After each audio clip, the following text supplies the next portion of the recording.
इसका तर्जुमा क्या है?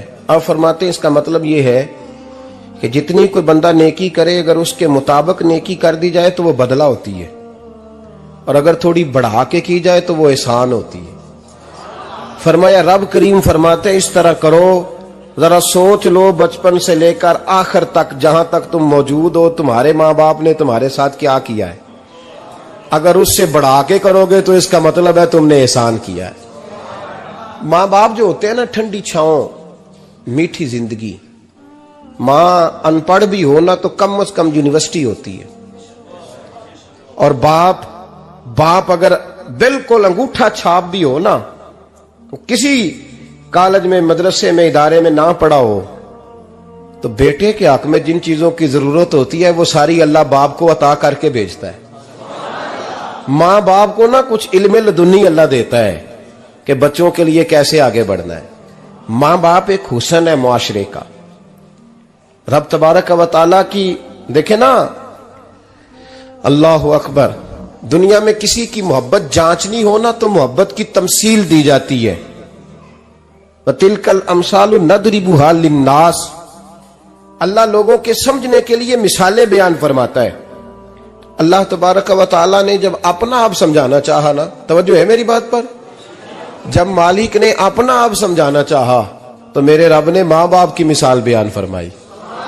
रब्बिरहमहुमा कमा रब्बयानी सगीरा, या अल्लाह उन दोनों पे रहम फरमा। और ये लफ्ज रब यहां दो माने में आया है, उलमा बैठे।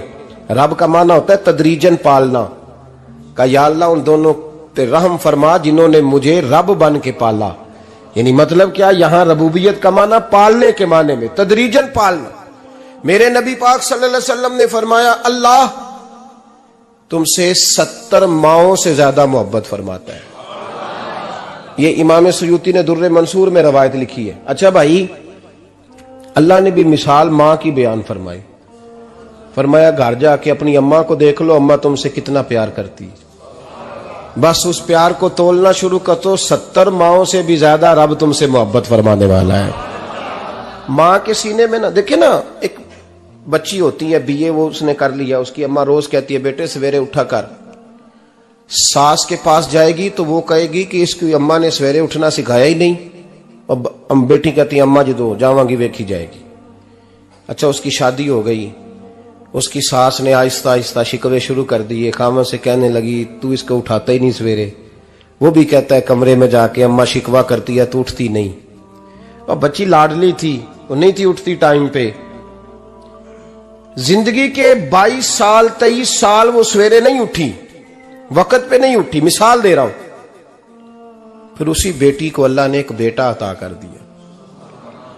सुबह 100 आवाज उसकी अम्मा देती थी पर उसकी आंख नहीं खुलती थी, लेकिन उसी बेटी का बेटा शहरी के वक्त हल्का सा रोता है। सारी दुनिया सोई है पर अम्मा उसकी फटाफट जागती है, फटाफट जागती है। एक आदमी था तो उसकी बीवी इंतकाल कर गई और उसने तलाक दे दी। 10-11 साल का उसका बेटा था, उसने दूसरी शादी कर ली। एक दिन अपने बेटे से कहने लगा बेटे वो सगी अम्मा ठीक थी या ये वाली ठीक है? तो बेटा कहने लगा अब्बा जी ये ठीक है, वो सगी अम्मी झूठ बड़े बोलती थी, सगी अम्मी झूठ बड़े बोलती थी, झूठी थी, ये सच्ची है। उसने कहा बेवकूफ तेरी मां झूठी थी। उसने कहा अब्बा बड़ी। क्या किस तरह? कहने लगा अब्बा जी मैं ना, कभी आपको पता मैं शरारती हूं, कभी मैं शरारत करता था ना, कोई बर्तन तोड़ देता था तो मेरी सगी अम्मा मुझे थप्पड़ मार के बाहर निकालती थी, कहती थी मैं ताला लगाऊंगी बावर्ची खाने को, तुझे सारी रात रोटी नहीं देनी, तू आज भूखा ही रहेगा, बिल्कुल नहीं देना, सारी रात नहीं देना। बड़े दावे करती थी, कस्में उठाती थी, पर बड़ी झूठी थी। आधा घंटा भी नहीं गुजरता था तो गलियों में मुझे ढूंढने लग जाती थी, ढूंढ के लाती थी, ढूंढ के, और ला के ना तो गलती मेरी होती थी, रोना मेरी अम्मा शुरू कर देती थी, वे ओए मैनू ना सताया कर वे पुत्रा। फिर मेरी मर्जी का खाना मुझे पका के देती थी, मेरी मर्जी का, और फिर मेरी अम्मा मुझे तोहफा भी देती थी। अब्बा जी वो झूठी थी, पहले कह रही थी सारी रात नहीं देना, अब आधा घंटा। ये बड़ी सच्ची है जवाब भाई है, मैं शरारत करता हूं तो थप्पड़ मार के निकाल देती है, कहती है रोटी नहीं देनी। फिर मैं सारी रात रो के गुजारता हूं पर नहीं देती। ये सच्ची है, वो झूठी थी। तू मां के दर्द को क्या समझे। बच्चे तो कहते हैं अम्मा ने हमें कैद कर दिया, अम्मा कहती है मेरी मर्जी से खाओ। और तुझे नहीं पता उसने कैद नहीं किया, वो तुमसे प्यार बड़ा सच्चा करती, और बड़ा सच्चा प्यार करती है तेरे साथ, बड़ा सच्चा। बेटा बर्गर खा के आ जाता है, अम्मा कहती है रोटी खा ले, कहता नहीं आपने बैंगन पकाए हुए हैं मैंने नहीं खाने। तो अम्मा मिन्नतें करती है, कहती है चल तू दस की खाना है, तेनू सेवियां ना बना दिया, फटाफट दाल पक जाएगी, क्या खाएगा। अब्बा जी मेरी तरह करीब से कहते हैं छड़ पर भूख लगेगी तो आप ही खा लेगा। लेकिन अम्मा कहती है इसने रोटी ना खाई तो मुझे नींद नहीं आएगी। तो इस दर्द को समझना। मैं गुलाम हूं एक आस्ताने का, और मैं समझता हूं जो किसी का मुरीद ही नहीं उस पर तो साया ही नहीं, उसे चाहिए किसी बुजुर्ग का साया हासिल करे।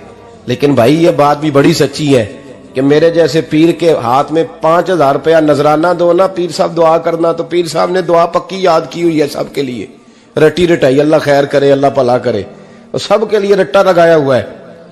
और अम्मा को बेटा वैसे ही कह जाए, वैसे ही अम्मा मैं इंटरव्यू देने जा रहा हूं, जरा दुआ करना, वो बीबियां मंगा के दुआए तंजीना पढ़ाना शुरू कर देती है, और सारी सारी रात मुसल्ले पे बैठी। इस दर्द को समझना। और भाई बड़ा वेल ड्रेस बेटा होता है, वेल ड्रेस नौजवान, वो 18,000 का जोड़ा पहनता है, 7,000 का जूता खरीदता है, वो कीमती किस्म की घड़ी इस्तेमाल करता है। लेकिन उसी बच्चे के जब अपने बच्चे होते हैं ना, तो बीबी को कहता है ये ले 10,000 रुपया, बच्चों के कपड़े खरीद ले, मेरे सही है अभी कल ही तो खरीदे थे। और बाप, और तू समझा ही नहीं यार, 30 साल बाप ने जवानी सारी सऊदी अरब को दे दी, लेकिन तेरा ख्याल रखा। मैं ऐसे लोगों को जानता हूं जिन्होंने 30-30 साल परदेश में कंबल नहीं बदला, और जहां गए थे तो एक कंबल खरीदा था फिर बदला नहीं। तू मां बाप के बारे में, और यहां बच्चे हिसाब करते फिरते हैं, रब्बा जी तो पिछले महीने भी 5,000 दिता सी, तुसी पैसे दा कर दे की हो। मां बाप से हिसाब करता है तू। तिरमिजी शरीफ के लफ्ज है, एक सहाबी ने आके अर्ज की या रसूल अल्लाह पैसे विरासत के नहीं, मेरे अब्बा जी ने नहीं दिए मुझे, और मैंने खुद मेहनत करके कमाए, अब मेरा अब्बा मुझसे पैसे मांगता है तो क्या करूं, और मेरे हैं, मैंने कमाए हैं, अब्बा जी ने नहीं दिए, विरासत नहीं, हिस्सा नहीं मिला। हुजूर मेरा अब्बा मांगता है तो मेरे लिए हुक्म क्या है। तो नबी पाक ने फरमाया क्या कहा तुमने, पैसे तेरे हैं? कहा हुजूर हाँ। तो फरमाया अब्बा किसका है? कहा या रसूलल्लाह मेरा। तो फरमाया अगर तू अपने वालिद का है तो तेरी हर शय तेरे वालिद की है, तू भी तेरे वालिद का है तो तेरा माल भी तेरे। मां और बाप ये तो हुस्न है जिंदगी का, ये तो वकार है इंसान का। जब तक मां बाप का हाथ पकड़ के चलोगे ना, रास्ते सीधे रहेंगे, और जिस दिन उंगली छोड़ के सड़क पे निकलना पड़ा ना, सर चकराने लगेगा। याद रखना ये बड़ा मुश्किल काम होता है। लोगों का तो रुख ही उस दिन वाज़े होता है जिस दिन आदमी साये से महरूम होता है।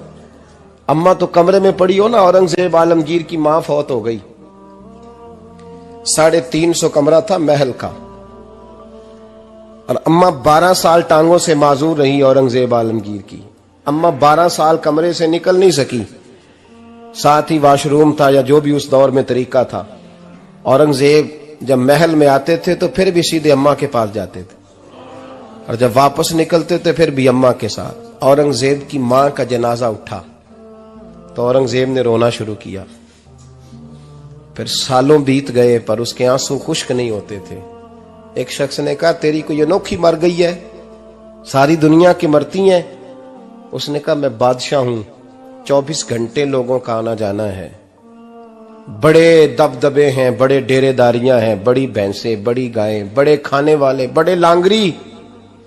मेरी मां बूढ़ी थी, एक कोने में पड़ी रहती थी, पर जब से वो गई है ये मुझे महल नहीं लगता, मुझे कब्रिस्तान लगता है। मुझे लगता है ये कब्रिस्तान है। मां और बाप तो तेरी नेमत है भाई। हम बच्चे, हमारे आजकल के बच्चों ने एक मसला बड़ा पक्का याद कर लिया, कहते मौलाना पीर साहब पसंद की शादी करना जायज नहीं। मैं कहता हूं साहब और भी बड़ी चीजें जायज है, सिर्फ एक ही शय जायज रह गई है। रसूल पाक सल्लल्लाहु अलैहि वसल्लम सिवाय अल्लाह के किसी के पाबंद नहीं, किसी के पाबंद नहीं। पर जनाब सैयदा खतीजतुल कुबरा रदी अल्लाह ताला अन्हा ने पैगामे निकाह दिया, या रसूलल्लाह मैं शादी करना चाहती हूँ, हुजूर किसी के पाबंद नहीं। पर मेरे महबूब ने फरमाया मेरा चचा मेरे वालिद की जगह है, मैं अपने चाचा से पूछ के तुम्हें जवाब दूंगा। यह है पसंद की शादी जो मेरे नबी ने बयान फरमाई है। तू सारा कुछ क्रॉस कर करके गुजर जाता है। यहां तो हाल यह है कि पालने वाला कोई और साये में बैठने वाला, बाग तेरे दी कर कर राखी मैं सारी उम्र गुजारी, तो जदों ये फल पकन ते आया ते लै गए होर व्यापारी। और बेटा गुजरता है अम्मा के दरवाजे के आगे से, अम्मा के दरवाजे के आगे बेटा अमरूद लेके आया है 6 किलो। तवज्जो है मेरी बात पर? इधर देखें जी, छोड़ें थोड़ी देर हमारी सुने। वो अमरूद लेके आया 5-6 किलो, तो अम्मा के दरवाजे के करीब से गुजर गया रात को। तो कमाई खाने का टाइम आया ना, तो गुजर गया। तो वो वजीर आजम से डरता है ना, तो जाके बीबी से कहता है बीबी के हुकूक देना भी रसूलुल्लाह की सुन्नत है। लेकिन ये क्या बात हुई, तूने बीवी और मां का मुकाबला शुरू करा दिया? समझ तो सही, ये तेरे लिए काबे की जगह है और तू बीवी के लिए काबे की जगह है। उसे भी समझना चाहिए, गौर करना चाहिए। 5 किलो अमरूद लेके तो मां के कमरे के करीब से गुजर गया है। बीबी को जाके कहता है चल आधा किलो अम्मा को भी दे आ, उसके कौन से दांत हैं। तो प्लेट में डाल के वो लाई है। तू समझा ही नहीं, तूने गौर ही नहीं किया। बंदा तो वो ठीक नहीं था, नेपोलियन। पर किसी ने उससे पूछा था बता जिंदगी में पैसे लेने का मजा कब आया? उसने कहा कि मुझे मजा तब आता था कि मैं अपनी सारी कमाई ला के अपनी अम्मा के हाथ पे रखता था, और फिर जब मैं अपनी मां से थोड़ा थोड़ा खर्चा लेता था ना, थोड़ा थोड़ा, तवज्जो है मेरी बात पे? अम्मा जी 10 रुपए दे आजे, कहते जब मैं थोड़ा थोड़ा खर्चा लेता था ना, तो मुझे यूं लगता था जैसे मैं बादशाह वक्त के सामने खड़ा हूं और वो खजाने का मुंह खोल खोल के मुझे देता जा रहा है। तू इस जायके को समझ तो सही भाई, तू इसको समझ तो सही भाई। याद रखें और गौर करें, मां और बाप। और फिर ये भी सुन लें, नबी पाक सल्लल्लाहु ताला अलैहि वसल्लम ने मां बाप के लिए फरमाया हुमा जन्नतुका व नारुक, यही तेरी जन्नत है और यही तेरे लिए जहन्नम है। अगर ये राजी हो गए तो तेरे लिए जन्नत है, नाराज हो गए तो चाहे तू 100 पीर के मजार पे हाजिरी दे आ, लेकिन जब तक अब्बा राजी नहीं उतनी देर तक अल्लाह राजी। ये हदीस पाक है, हुजूर ने फरमाया जिसके वालिद राजी उसका अल्लाह राजी, और जिसका बाप नाराज उसका अल्लाह। हाँ बेशक, अब ये हदीस है ना, तो सारे वली एक तरफ बैठ जाएं, कहें या अल्लाह बख्श दे मुरीद को। लेकिन अगर अब्बा कहे या अल्लाह ना माफ करना, तो अल्लाह उन औलिया की नहीं मानता, वालिद की मानता है। इसलिए बुल्ले शाह आसमानी उड दियां पढ़ना है, जेड़ा घर बैठा उन्होंने पढ़िया ही नहीं। भाई याद रखो, मां बाप से प्यार करो, इनकी खिदमत करो, इनके पास बैठा करो, और मां बाप को टाइम दें, वक्त दें, चंद घड़ियां उनके पास बैठें। आप यकीन करें, अब्बा जी से आप मशवरा कर लें, सिर्फ मशवरा, मर्जी बेशक अपनी करें, लेकिन उस मशवरे में आपको इतना साया मिलेगा कि जिंदगी में कभी नाकामी नहीं होगी। पर असी सज्जन दी मननी, अब्बे दी नहीं मननी। तो फटे पे जो नलायक हमारी तरह का बैठा है उससे मशवरा लेना है, वालिद से नहीं लेना। बाप के पास बैठे, उससे मशवरा लें। मेरे अब्बा जी किसान थे। मैंने अपनी जिंदगी में ढेरों चीजें अपने बाप से सीखी हैं, दर्जनों चीजें सीखी हैं। मेरे वालिद बड़े खुददार थे, मिजाज में अजीब सी खुददारी थी। कोई बंदा कभी हाल पूछ लेता था ना कि हालात किस तरह के हैं, तो फरमाते थे भाई अगर बताना हुआ तो अपने अल्लाह को बताऊंगा। अल्हम्दुलिल्लाह बड़ा फजल है, मैंने उनके हाथों पे हमेशा छाले देखे, हमेशा छाले, लेकिन उनका हाथ कभी किसी दुनियादार के सामने फैलता हुआ नहीं देखा। लोग मुझे कहते हैं आप किस पीर साहब के साहबजादे हैं, तो मैं कहता हूं मैं उस पीर का साहबजादा हूं जिसने मेहनत करके हलाल की कमाई खाई सारी जिंदगी। ये लोग पीर नहीं होते, ये मुर्शिद नहीं होते, और मैंने दर्जनों चीजें सीखी उनसे। तो सीखने तो बैठ, तुझे हजारों चीजें मिलेंगी। भाई अपनी जिंदगी में माँ बाप की तरफ देखो, सबसे जरूरी काम है इन्हें वक्त दो। अम्मा के ओ भाई बड़ा मुश्किल है दुनियादारों से तारीफ कराना, ते अम्मा दे कोल ते एवं 2 मिनट राती बईए ना आखी अम्मा पैर कटे ना रजाई चो तेरे घुट छड़ा, ते अम्मा कहती जा मेरा पुत्र थकिया आया तू सो जाके, मैं कदों काम लगी सा, मैं कदों हल वाहन डई सा, जा सो जा जाके। बस ये कार्रवाई है। तूने 2 मिनट के लिए कह दिया, सवेरे पूरे मोहल्ले में तेरी अम्मा कहेगी अल्लाह मेरे पुत्र वर्गा पुत्र सारिਆਂ ਨੂੰ दे। राती आउंदा है ते मैनू घुट के सौंदा है, अल्लाह घुटिया कोई नहीं सुना भी कार्रवाई पाई सू, लेकिन वो सबको बताती है। तो भाई इतनी कीमती चीज और तू छोड़ के बैठ। मैं अभी जलसे से देर से आता था ना, अब तो जाता नहीं ज्यादा जगहों पे, कोशिश करता हूं कि चलो माहौल के मुताबिक, थोड़ा खुश्क आदमी हूं तो हर जगह सेट नहीं हो पाता, इसलिए कम जाता हूं। तो कभी रात को आते थे ना देर से, मेरी अम्मा जी शुगर की मरीज थी, तो मैं छोटे भाई को फोन करता था कि अम्मा जी सो गए, कहते सो गए। मैं कहता था कि तू ना इस तरह कर, नीचे आ जा, 2 बज गए, वो शुगर की मरीज है, आंख खुल जाए ना तो दोबारा लगती नहीं बुजुर्गों की, तो तू दरवाजा खोल दे, अंदर दस्तक दी तो दिक्कत होगी। तो मैं जूते उतार के अंदर दाखिल होता था, तो पहला कदम रखता था तो मेरी अम्मा बोल पड़ती थी पुत्र आ गए, आ गए। ओ भाई तू इस दर्द को समझना, कोई तुझे मिलेगा, कोई मिलेगा तुझे ऐसा। अब मैं दूर दराज भी चला जाता हूं, उनकी जिंदगी में नहीं जा पाया, कहते हमने नहीं जाना, घर में रहना है, इस कैफ को समझ ले, इस दौलत के करीब हो जा। हजरत अबू हुरैरा रदी अल्लाह ताला अन्हु फरमाते हैं मेरी अम्मा बूढ़ी थी, मैं उनकी खिदमत करता था। बाप की खिदमत और माँ की खिदमत सबके हिस्से में नहीं आती, ये रब जिसे महबूब रखता है उसे ये मौके अता करता है। खुश नसीब है जिसे बूढ़ा बाप मिले और वो नौकरी करे, खुश किस्मत है जिसको बीमार माँ मिले और वो नौकरी करे। हजरत अबू हुरैरा फरमाते मेरी अम्मा बूढ़ी थी, तो उनका मैदा कमजोर हो गया था, तो मैं उठा के पखाना पेशाब करता था तो कई दफा मेरे ऊपर कर देती थी। ये हजरत इब्न जौजी अलैहिर्रहमान ने इसको लिखा है। फरमाते हैं मेरे दिल में ख्याल आता था कि मैं बड़ा खिदमत गुजार हूं अपनी माँ का। एक दिन मैं हजरत उमर के पास बैठा था उनके दौरे खिलाफत में, तो एक शख्स आ गया।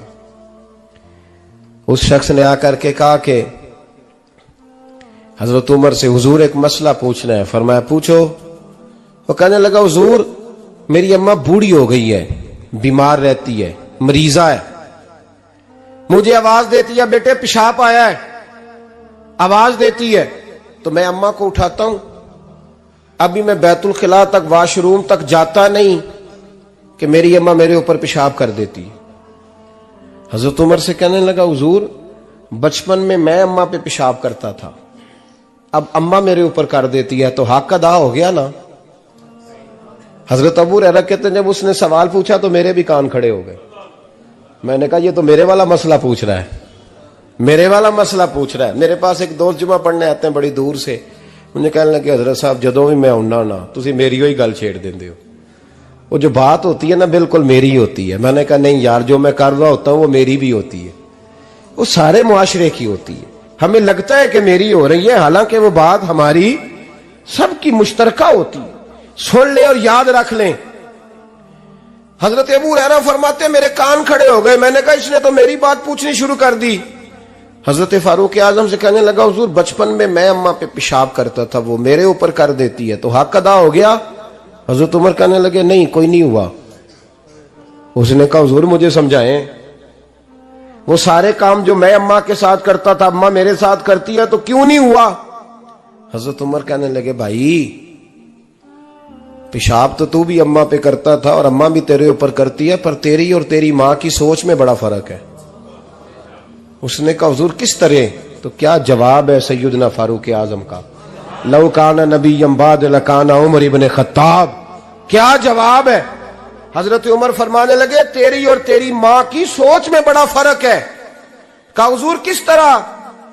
फरमाया जब तेरी अम्मा तेरे ऊपर पेशाब करती है ना तो तू दुआ करता है कि या अल्लाह बूढ़ी हो गई है इसे पर्दा दे दे, और जब तू अपनी अम्मा पे पेशाब करता था तो वो दुआ करती थी या अल्लाह मेरे लाल को लंबी जिंदगी अता फरमा।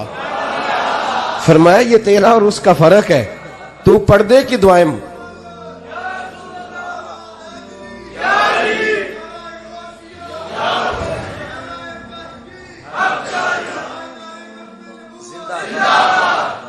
सुने अजीजों, कहा जब तेरी और तेरी मां की सोच में, और नबी पाक सल्लल्लाहु अलैहि वसल्लम ने फरमाया है जितने भी गुनाह इंसान करता है ना, अल्लाह करीम सजा को रोक देता है, कयामत में सजा देगा। और जो माँ बाप का नाफरमान है ना, उसको दुनिया में भी सजा मिलेगी। जो माँ बाप का नाफरमान है उसे दुनिया में भी, आप यकीन करें, बच्चे थोड़ा सा पढ़ जाते हैं बेचारे, तो माँ बाप से कहते हैं अब्बा जी तुसी पुराने दौर दे हो, तो की पता होवे, और तुझे पता ही नहीं भाई, तुझे खबर ही नहीं, ये पुराने दौर के नहीं, तू बेवकूफों के दौर का है। तू समझ ये कोई तालीम है? अकबर अलाहाबादी ने कहा था हम ऐसी लाखों किताबें काबिले जब्ती समझते हैं, जब्त करने को दिल करता है। हम ऐसी लाखों किताबें काबिले जब्ती समझते हैं जिनको पढ़ के बेटे बाप को खबती समझते हैं। बात है करने वाली, मां और बाप इतना बड़ा दर्जा है। और भाई सुन लो और इस बात को याद रखना, दुनिया में सियाबी होने से बड़ी विलायत कोई नहीं। सारे वली गौस कुतुब अब्दाल मिलके भी सियाबी के कदमों की खाक तक को नहीं पहुंच सकते, लेकिन हजरत अवैसे करनी सियाबी नहीं बन सके सिर्फ अपनी अम्मा की वजह से, पीछे रहे। महबूब ने फरमाया तू वहां रह के मां की नौकरी कर, तेरा नबी तुझसे राजी है। इतना बड़ा काम उन्होंने छोड़ दिया, हुजूर की जाहिरी ज़ियारत नहीं कर पाए, और तू कहता है मैं फलाने पीर साहब के आस्थाने पे होता हूं, अम्मा बड़े भाई के पास होती है, मैं जाता हूं तंजीमों के साथ, जमातों के साथ, और अम्मा फलाने के साथ। ये कैसी बात हुई? ये किस तरह का मसला हुआ? जो तेरी ड्यूटी है उस ड्यूटी को पहले अदा कर, नौकरी को पहले कर, फराइज का अदायगी पहले कर। तू फर्ज छोड़ के नफल के पीछे जा रहा है, इस काम को पहले सर अंजाम दे। मेरे नबी पाक सल्लल्लाहु अलैहि वसल्लम ने फरमाया वालिदैन के नाफरमान को दुनिया में सजा मिलती। हजरत मालिक बिन दिनार रहमतुल्लाह ताला अलैह फरमाते मुझे अल्लाह ने 60 हज करने की तौफीक अता फरमाई। कितने? बोल के बताएं। जिस बंदे के पास इतने पैसे हों कि हज पे जा सके, आ सके, और जितने दिन रहना है घर वालों को खर्चा दे सके, उस पर हज करना फर्ज है। पता है आपको, उस पर हज करना। इसलिए बयान कर रहा हूं कि हज की दरखास्तें जा रही हैं। हम पता क्या कहते हैं? हम कहते हैं बच्चे बड़े होंगे, शादी करूंगा फिर जाऊंगा। ये किसने फतवा दिया है? ये किससे आपने पूछा है? वो जब बड़े होंगे उनकी शादी की चीज उस वक्त आप पे फर्ज होगी। अभी जो फर्ज है उसको अदा करें। और ये तिरमिजी शरीफ की हदीस है, याद रख ले। नबी पाक सल्लल्लाहु अलैहि वसल्लम ने फरमाया जिस पर हज फर्ज था उसने किया नहीं, बगैर हज किए मर गया, या यहूदी होके मरेगा या ईसाई होके मरेगा। इतना बड़ा हुक्म है हज के हवाले, लेकिन लोग इंतजार करते रहते हैं पता नहीं किस चीज का। जब आपको अल्लाह मौका दे, हिम्मत दे, तो पहली फुर्सत में ये फरीजा अदा करें, ये जरूरी काम है। हजरत मालिक बिन दिनार फरमाते मैंने 60 हज किए। एक हज के मौके पर मैंने बड़ा रश देखा, लाखों का इज्तिमा हुआ। मेरी बातों की समझ तो आ रही है ना आप दोस्तों? जो नहीं बोल रहे उन्हें भी आ रही है ना? अल्लाह जज़ा दे। कहते लाखों का मजमा था, तो मेरे दिल में ख्याल आया, मैंने कहा अल्लाह इतने लोग आए हैं, इनका हज कबूल भी हुआ है कि नहीं? फरमाते मैं सोच रहा था तो रात को ना ख्वाब में मैंने किसी कहने वाले को कहते हुए सुना कि सबका कबूल हो गया है।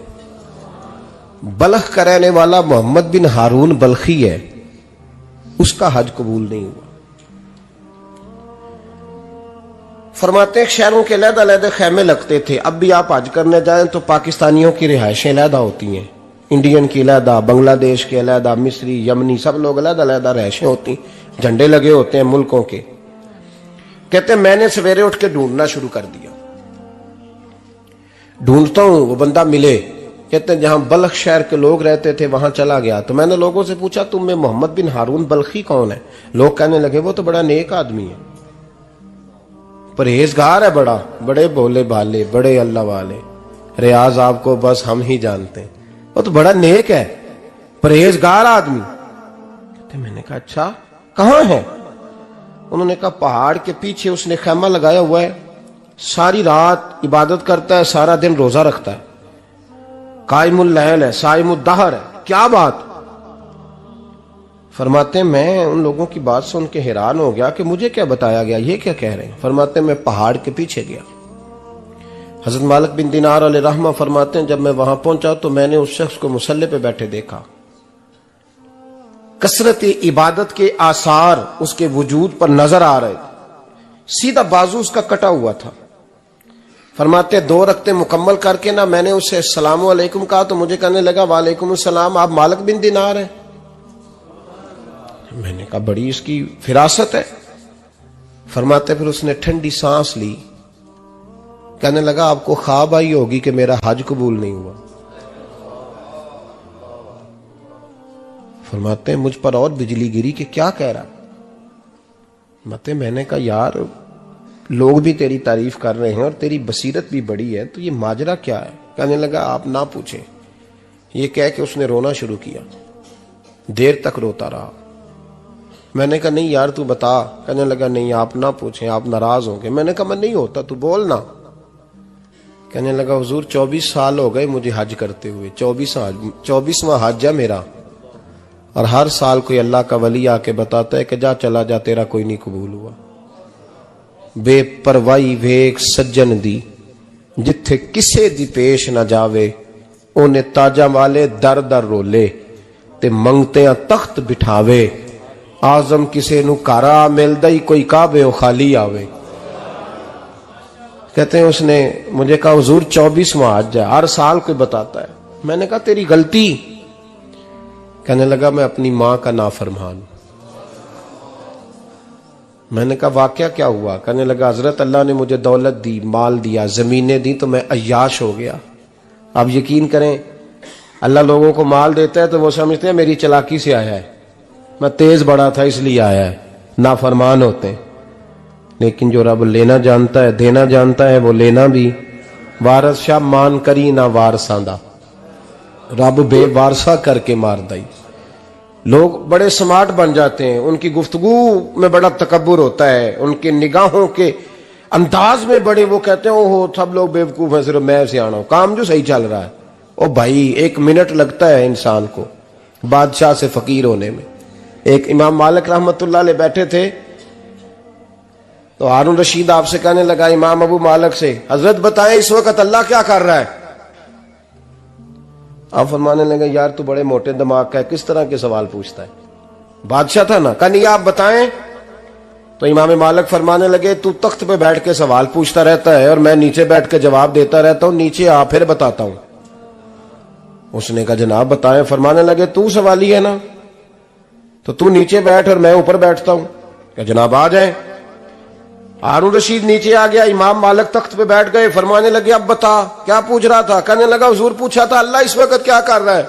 फरमाने लगे रब इस वक्त तुझे समझा रहा है कि इस तख्त पे तकब्बुर न करना, 1 मिनट लगता है मैं तुझे उठा के मालिक को बिठा दिया करता हूं, ये तुझे समझा रहा है, लिहाजा इस समझ पे कायम रहना, तकब्बुर न करना, 1 ही तो मिनट लगता है, ये तुझे समझा रहा है। तो वो शख्स कहने लगा मोहम्मद बिन हारून बल्खी इमाम मालिक बिन दिनार से कि हुजूर बड़ी दौलत थी तो मैं अय्याश हो गया था। रमजान का महीना था, अम्मा तंदूर में रोटियां लगा रही थी, मैं शराब पी के घर आ गया। हमारे यहां ये भी फैशन है ना, अब मेहंदी वाले दिन चौधरी साहब के डेरे पे जवान शराब पीते हैं तो पूछते हैं हाजी साहब आप तो हाजी भी हैं, तो डेरे पे मुंडे क्या करते रहे। कहते मैं डेरे तो सा मैनू नहीं पता, वो कार लगे सन। हाजी साहब आपको सारा पता है और अल्लाह आपसे पूछ लेगा। यहां तो कोई आदमी चुप कर जाएगा आपके किलों की वजह से, लेकिन अर्श के मालिक को भी तो जवाब देना है कि नहीं। क्या तरीका है देखे ना, कुल वाले दिन महफिल और मेहंदी वाले दिन अल्लाह से सिर्फ दुखों का रिश्ता है, रसूलुल्लाह से सिर्फ गमों का रिश्ता है। अगर तूने ढोल ढमक्का शोर शराबा किया है शादी वाले दिन तो कौल वाले दिन भी बजा, तेरा पता चले, जनाजे पे भी बजा। क्या तमाशा है। मजहब सिर्फ रस्म है, जरूरत है, कोई मर गया तो कुरान पाक खोल लो, बाकी जो मर्जी करो। हज भी कीती जांदे हो, लहू भी पीती जांदे हो, खो के माल यतीमा दा भेज मसीती जांदे हो, फट दिलां दे सींदे नहीं, टोपियां सीती जांदे हो, नफ्स ते छुरी फेर दे नहीं, बकरे कीती जांदे हो, फर्ज भुलाई बैठे हो, नफला नीति जांदे हो, ओ दसो ते सही बुल्ले नू ए की कुछ कीती जांदे हो, ओ दसो ते सही बुल्ले शाह नू की कुछ कीती जांदे हो। कोई तरीका है? कोल शरीफ पे मौलवी साहब तशरीफ लाइएगा, अब्बा जी के कोल है, तो मैं तो कहता हूं बजा ना बैंड बाजे वाला आज भी, तेरा पता चले कि ये दो दो काम कैसे होते हैं। तू किस तरह दो कश्तियों का, समझ नहीं आती बात की। मैं तो जाता ही नहीं बैंड बाजे वाली शादी पे, मैं कहता जो तुमको मर्दी पढ़ा लो ने कहा, हमसे नहीं दो दो काम होते। अल्लाह रोजी देने वाला है, एक ही करते हैं, दो रंगी छोड़ के यक रंग हो जा, सरासर मोम हो जा या संग हो जा, मौज करो। हम इस चक्कर में पड़ते ही नहीं, हम वो रास्ता ही छोड़ देते हैं जो हमारी तबीयत के मुताबिक नहीं होता, बस खत्म हो गई बात। इसलिए गौर करें और याद रखें इस बात को। इमाम मालिक बिन दिनार रहमतुल्लाह अलैह फरमाते हैं, मुझसे कहने लगा पैसे आए तो मैं अय्याश हो गया। रमजान का महीना था, असर के बाद मेरी अम्मा इफ्तारी की तैयारी कर रही थी, मैं गया, मैंने कहा शराब पी हुई, अम्मा रोटी दे, तो अम्मा कहने लगी शर्म कर, शर्म कर, रोजा रखा नहीं तो जिन्होंने रखा है उनका तो ख्याल कर। कहते अम्मा की बात का मुझे गुस्सा लगा। मैं कहा करता हूं बदनसीब है वो बेटा जिसका बाप उससे बात करते हुए डरता है कि पता नहीं कहां से बोलेगा। बदनसीब नहीं वो बेटा जिसकी मां उससे बात करते हुए सहम जाती है कि पता नहीं कौन सी बोली बोलेगा। बदनसीब नहीं कि मां बाप भी जिससे खोल के बात ना कर सके। हजरत मालिक बिन दिनार से कहने लगा, अम्मा ने जब कहा ना शर्म कर, तो मुझे गुस्सा आया, मैंने मां को थप्पड़ मारा और मेरी मां जलते हुए तंदूर में गिरी। लोगों ने मुझे पकड़ के अंदर बंद कर दिया कमरे में। सारी रात मैं शोर सुनता रहा पर नशे में धुत रहा। सवेरे आंख खुली तो मेरी बीवी बैग बांध रही थी। मैंने कहा कहां जा रही हो? कहने लगी जो मां का नहीं बना मेरा कैसे बनेगा। वो मैंने कहा मेरी अम्मा का, वो तो लोगों ने रात को ही दफन कर दी जनाजा पढ़ के। तड़प के कहने लगा मुझे क्यों नहीं बताया? तो कहते हैं लोग कहने लगे तेरी मरती हुई मां कह गई थी इसे मेरा मुंह ना देखने देना, मेरे जनाजे के करीब ना आए। हजरत मालिक बिन दिनार फरमाते हैं जब उसने ये बात सुनाई तो मैंने भी उसके मुंह पे थप्पड़ मारा। मैंने कहा तो इसी काबिल है। कहते हैं वो रोने लगा, हुजूर दुआ करे अल्लाह मुझसे राजी हो जाए। कहने लगा जब मां की इंतकाल की खबर मिली तो मैंने कुल्हाड़ी लेके वो हाथ काट दिया जिससे मां को मारा था। मैंने सारी जायदादें खिरात कर दी। 24 साल हो गए, 24 साल। सारी रात नमाज पढ़ता हूं, रोजा रखता हूं, हज करता हूं, पर हर साल कोई आके कहता है जा दौड़ जा तेरा कोई नहीं कबूल हुआ। हुजूर दुआ करे मालिक राजी हो जाए। फरमाते मैं थप्पड़ मार के आ गया। मैंने कहा तुझसे राजी हो जाए इतने जालिम से? इमाम मालिक फरमाते हैं रात को आके सोया तो मुझे ख्वाब में रसूल पाक का दीदार हुआ। तो नबी पाक अलैहिस्सलाम ने फरमाया मालिक तू उसे मायूस क्यों कर आया है? अल्लाह तो बड़ा मेहरबान है। का हुजूर मां के नाफरमान को माफी कैसे मिलेगी? तो इमाम मालिक फरमाने लगे नबी करीम ने फरमाया जा उसे जाके बता दे तुझे कयामत में तेरी मां की वजह से बख्श दिया जाएगा। का हुजूर अम्मा की वजह से किस तरह? तो महबूब फरमाने लगे इसकी मां कयामत में इसके खिलाफ मुकदमा दायर करेगी रब करीम की अदालत में। ए अल्लाह मैंने 9 माह पेट में रखा, दर्द सह के इसे जना, जिगर का खून पिला के पाला और इसी ने मुझे कत्ल किया। रब करीम इसकी मां का मुकदमा सुन के कहेगा उठाओ इसको दोजख में फेंको, इसने मां जलाई थी इसे भी जलाओ। महबूब फरमाने लगे जब पकड़ करके मालिक उसको मोहम्मद बिन हारून को लोग ले जाएंगे ना जहन्नम की तरफ, अभी फरिश्ते घसीटेंगे ही तो पलट के फिर अम्मा की तरफ देखेगा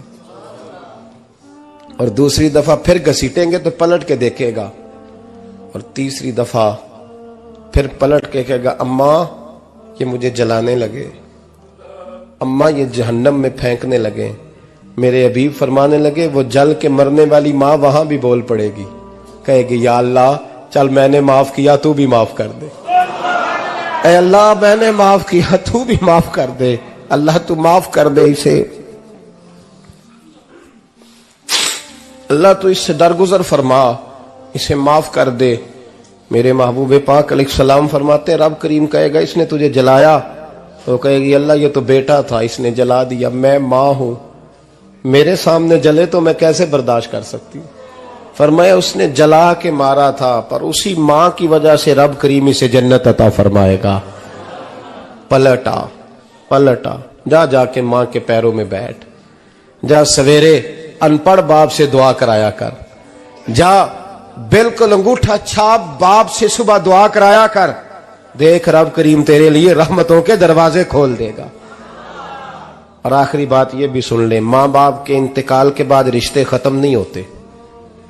रिश्ते खत्म, क्या दुआ मांगते हो नमाज में? रब्बना इग़फिर ली। इसका मतलब है मां बाप तो है ना, वो जो औलाद बचपन में चली जाएगी ना, नाबालगी में, छोटे बच्चे, वो क़यामत में मां बाप की सिफारिश करेंगे। मां बाप के इंतकाल के बाद भी आला हज़रत फाज़िल बरेलवी ने 12 हुकूक लिखे हैं मां बाप के फतावा रज़विया में। फरमाया उनके दोस्तों से दोस्ती रख, उन्होंने जो वादे किए थे वो वादे पूरे कर, अगर उनके जिम्मे कर्जे हैं तो अदा कर, और अगर तेरे मां बाप जो नेकियां करते थे वो नेकियां जारी रख। और इमाम जलालुद्दीन सुयूती ने शरह सुदूर में लिखा है, जमीन पे रह के गलत काम ना करना, वरना फरिश्ते कब्र में जाके तेरे मां बाप को कहेंगे तो कितनी बुरी औलाद पैदा करके आया। और फरमाया तो दुनिया में रह के अच्छे काम कर, चाहे दुआ मांग चाहे ना मांग, फरिश्ते कब्र में जाके कहेंगे क्या बात है तुम्हारे बेटे की, कैसा लाल पैदा किया है, दुनिया खैर से भर दी है। और भाई मुझसे कोई बंदा पूछे ना कि माँ बाप को इसाले सवाब का सबसे बेहतरीन तरीका, तो मैं कहता हूं बेटे नमाजी हो जाओ। क्या कर, ताकि हर नमाज की आखिरी रकत में तू कहे रब्बना इग़फिर ली। नमाज अल्लाह की, जिक्र माँ बाप का अल्लाह ने रख दिया है, रब्बना इग़फिर ली हर नमाज की हर आखिरी रकत में खत्म शरीफ पढ़ा जाएगा। और नमाज के अंदर पढ़ेंगे इंशाअल्लाह ताला, पढ़ेंगे नमाज इंशाअल्लाह, वादा नहीं करा रहा। दाढ़ी किसकी सुन्नत है? नहीं, जिन्ना नहीं रखी हो बोलो, जिन्ना रखी हो तो बोलन डाया ने। किसकी सुन्नत है? तो सरकार के गुलामों ने रखनी है, किसी और ने रखनी है? गुलाम कहते हैं अभी हम नेक ही नहीं, नेक होंगे तो रखेंगे। वो खुदा के बंदो, नेक तो सारी जिंदगी बंदा नहीं होता। कभी किसी ने दावा किया है वली गौस कुतुब ने कि अब मैं बिल्कुल गुनाह नहीं करता, मैं पाक साफ हो गया हूं? किया है कभी? ये शैतान का वसवसा है। दाढ़ी हुजूर की सुन्नत है, और रखो तो नबी पाक की मर्जी के रखो, पूरी मुट्ठी रखो, अपनी मर्जी की ना रखो। जितनी मुझे अच्छी लगती है उतनी मैंने रख ली। एक मुट्ठी दाढ़ी रखें, सारी दुनिया की ट्रेनें गुजरती हैं तो गुजर जाएं, नमाज का वक्त नहीं गुजरना चाहिए। बस खत्म हो गई बात। दुनिया तो चंद रोज है, ओ पईयां देश दियां कबरां जिन्हां ते फुल पे, उधरों कोई नहीं जी आमदा ते इधरों लखां गए। नमाज सबसे पहले, इसलिए कि रब रसूल के बगैर हमारा गुजारा ही नहीं, गुजारा ही नहीं।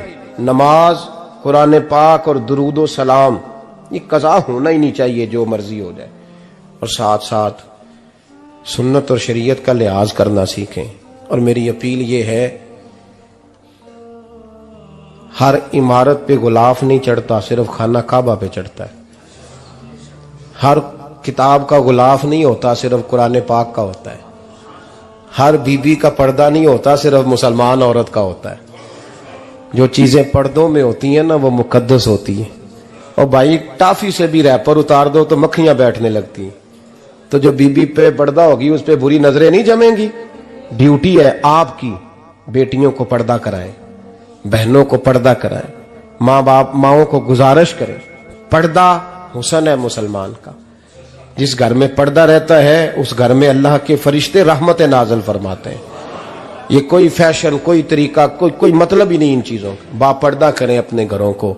दुआ करता हूँ अल्लाह तबारक व तआला मेरी इस हाजिरी को कबूल फरमाए। अल्लाह आप सबका आना कबूल फरमाए। और जो कुछ मैंने कहा अल्लाह तबारक व तआला हमारे दिलों में, हमारी रूहों में इस जज्बे को जागुज़ी फरमाए। आखिर दावाना अल्लाह सलामत। अब काफी नहीं हो गया काम? मैं तकरीर भी इतनी करता हूँ 35-40 मिनट की, यहां तो कुछ ज्यादा हो गई है मेरा ख्याल है। तो थोड़ी बात करने की कोशिश किया करता हूँ। चलो मेरी राय ये है कि खुराक थोड़ी हो तो हजम जल्दी हो जाती है। अरसलान साहब से मैंने कहा मेरा खाना ना पकाना, मेरा मौक़िफ़ ये है कि महफ़िलें सस्ती करनी चाहिए ताकि ज्यादा होनी शुरू हो जाए। महंगी बड़ी है, इसलिए मैं दसिया था माड़ा बंदा ते हाथ ही नहीं ना पाता। तो मैं कहा करता हूं कि कम से कम खर्चा हो। हमारे करोड़ों रुपया सालाना लगता है महफिलों पर, अगर अरबों कह दूं तो फिर भी बात गलत, लेकिन उसका रिजल्ट हमें उस तरह का नहीं मिलता जिस तरह का मिलना चाहिए। देखें ना, आपने अजमत वालदैन पे प्रोग्राम किया, मेरी राय यह है कि हुकूक ज़ौजैन पे भी होना चाहिए, और शादी से पहले हर बच्चे को मियाँ बीवी के हुकूक का पता होना चाहिए। बाद में 3 तलाकें दे के आ जाते हैं, कहते हैं मैंने पता ही नहीं सी। तो अगर पहले पता कर लेंगे तो ये तमाशा नहीं लगेगा, लेकिन ये काम होता नहीं। बहन भाइयों के हुकूक पर बात होनी चाहिए, ये बड़े जरूरी काम है। और ये भी सारा मेरे नबी पाक का मिलाद ही है, इसलिए कि ये बातें मुस्तफ़ा ने सिखाई हैं हमें सल्लल्लाहु। एक बात कही हजरत ने, मैं अर्ज कर देता हूं। मुहद्दिस इब्न जौजी रहमतुल्लाह अलैह एक बुजुर्ग के बारे में फरमाते हैं, वो कहते हैं कि बाज लोगों ने तो उनका अपना नाम लिखा है और बाज जगह पे एक और बुजुर्ग का जिक्र है, और बयान रवायत हजरत मुहद्दिस इब्न जौजी फरमाते हैं। वो कहते हैं कि मैं घर में कोई काम कराना था, काम होते हैं ना छोटे मोटे घर में, तो फरमाते हैं मैं मजदूर लेने गया बगदाद में। चौकों पे मजदूर सारी उम्र का मजदूर ही है ना बेचारा। अमीर तो अमीरतर होता जा रहा है और गरीब गरीबतर हो रहा है। हमारे तो पीर भी लोगों को कह रहे हैं फकीर हो जाओ, खुद अमीर होते जाते, खुद रोज बरोज अमीर हो रहे हैं, दुनिया को कह रहे हैं फकीर हो जाओ। तुम भी तो थोड़ा फकर इख्तियार करो ना भाई, जो दर्ज दे रहे हो। इल्ला माशाअल्लाह, सबकी बात नहीं करता। फरमाते हैं कि मैं ना मजदूर लेने गया, बगदाद के चौक में मजदूर बैठे होते थे, तो मेरी उन मजदूरों में से ना एक नौजवान बच्चे पे नजर पड़ी। बड़ा कमजोर सा वजूद था, लेकिन चेहरे पर इबादत का निशान था। माथा बताता था कि नमाज का बड़ा ख्याल रखता है। मैं उसके करीब गया, चेहरे भी बड़ा कुछ बताते हैं ना, चेहरों में भी बड़ी रानाई होती है। फरमाते हैं मैं करीब गया, मैंने उसको कहा बेटे मजदूरी करोगे? तो कहने लगा मजदूरों में बैठा हूं तो हुजूर मजदूरी के लिए ही तो बैठा हूं। तो मैंने कहा कि चलो फिर। कहने लगा नहीं मेरी कुछ शर्तें। मैंने कहा बताओ? कहने लगा पहली शर्त यह है कि लोग 4 दिनार दिहाड़ी लेते हैं, मैं 3 दिनार लूंगा। मैंने कहा यार बे तो बड़ी बेहतरीन है, बाकी भी इस तरह की रख ले। उसने कहा हुजूर दूसरी शर्त यह है कि मैं आपकी मुकम्मल बात मानूंगा, लेकिन जब अजान हो जाएगी फिर आपकी नहीं सुनूंगा। तीसरी बात उसने ये की कि हुजूर मैं आपके घर में काम करूंगा पर आपके किसी सवाल का जवाब नहीं दूंगा। कहते हैं मैंने कहा यार तू बड़ा अजीब है, शर्तें तो मालिकों की होती हैं। कहने लगा जी बहरहाल मैं शर्तें लगा के जाता हूं। फरमाते हैं मैं उसे घर ले आया, काम मैंने उसको बताया, तो जो काम मजदूर सारे दिन में करता है ना उसने 2 घंटे में कर दिया। हमारे मजदूर सिगरेट पीने में भी तो आधा घंटा लगाते हैं ना, वो चाय पीने जाएं तो पौना घंटा वहां। उनको भी तो दयानतदारी करनी चाहिए कि नहीं करनी चाहिए? ने मुआहदा किया है ना जी, तो पूरा उतरना चाहिए ना। कहते 2 घंटे में। अब काम जब बंदा शुरू कराता है तो काम और निकल आता है। कहते काम मैंने उसको और बता दिया, वो करने लगा। उसने मिट्टी निकाल के रखी थी बाहर रास्ते में, तो अजान हो गई जोर की। उसने वहीं कुदाल छोड़ी कई और चलने लगा। तो मेरा बेटा कहने लगा इसको जरा बराबर कर दो। कहने लगा चुप कर जा, तेरे बाप से बात हुई थी, जब अजान होती है तो मैं किसी और की नहीं सुनता, सिर्फ अल्लाह रसूल की सुनता हूं। कहते मस्जिद चला गया, नमाज पढ़ के आया तो दोपहर का वक्त था। मेरी बीबी कहने लगी इसको को खाना खा ले। कहते हमने कहा खाना खा लो, तो कहने लगा मैंने रोजा रखा हुआ, रमजान भी नहीं था, नफली रोजा रखा हुआ। फरमाते हैं शाम हुई, मैंने 3 दिनार दिए, तो मैंने कहा तेरा नाम क्या है? कहने लगा मैंने आपसे कहा था मैं किसी सवाल का जवाब नहीं दूंगा। तो वो चला गया। अगले दिन मैं फिर लेने गया उसे, काम कुछ और निकल आए, तो लोगों ने बताया वो सिर्फ हफ्ते वाले दिन आता है। मैंने कहा क्यों? कहने लगे जी वो कहता है मेरा हफ्ते का खर्चा 3 दिनार है, जब 3 दिनार कमा लेता हूं तो बाकी सारा टाइम अल्लाह रसूल की जिक्र में गुजार दिया करता हूं। फरमाते हैं अजीब। अगले हफ्ते मैं फिर लेने गया, मैंने पूरा हफ्ता इंतजार किया कि काम उसी से कराना है। मैं जब गया तो मैंने कहा चलो। कहने लगा मेरी शर्तें याद है ना? और मैंने कहा याद है भाई, साथ चल। फरमाते हैं काम कराया, 2-3 हफ्ते वो आता रहा। एक हफ्ते में गया तो लोगों ने कहा हुजूर आज नहीं आया।